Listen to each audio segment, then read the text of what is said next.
they won't. Yes, no, yes, no. Have they made it in time? একাধিক ভুলের কারণে ছোট দল সংযুক্ত আরব আমিরাতের কাছে হারতে হয়েছে বাংলাদেশকে। রেকর্ড রান করেও কেন হারল টাইগাররা, তা নিয়ে দেখুন বিস্তারিত। সংযুক্ত আরব আমিরাতের বিপক্ষে টি-20 ফরম্যাটে নিজেদের চতুর্থ সর্বোচ্চ 205 রান করেছিল বাংলাদেশ।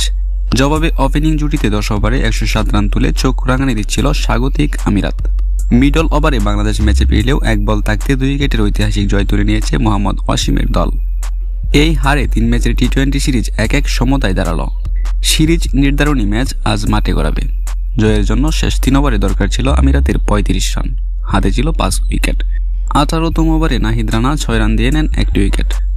শরীফুল ইসলাম 19তম ওভারের প্রথম বলে উইকেট নিয়ে দলকে জয়ের আশা দেন, কিন্তু পরের 5 বলে 17 রান দিয়ে বসেন তিনি। এর মধ্যে নিজের ওভারের শেষ বলে ওভার থ্রো করে দেন 5টি রান। এখানেই ম্যাচ টাইট হয়ে যায়। শেষ ওভারে আটকানোর জন্য তানজিম সাকিবের জন্য প্রয়োজন ছিল 12 রান। তিনি প্রথম বল ওয়াইড, দ্বিতীয় বলে ছক্কাকে হাতছাড়া করে বসেন। পরের বলে উইকেট নেন, চতুর্থ বলে দেন 1টি রান, কিন্তু পঞ্চম বলে আবার নো দিয়ে বসেন, যার ফলে এক বল হাতে রেখেই আমিরাত জিতে যায় ম্যাচটি। তবে ওই দিন বাংলাদেশি বোলারদের গুরুত্বপূর্ণ বাজে বাজে বল করার কারণেই ম্যাচটি হারতে হয়েছে। তাছাড়া দলের আগের ম্যাচে 100 করা পারভেজ হোসেন ইমনকে দল থেকে বাদ দিয়ে নাজমুল হোসেন শান্তকে দলে নেওয়াটা একদমই ঠিক হয়নি।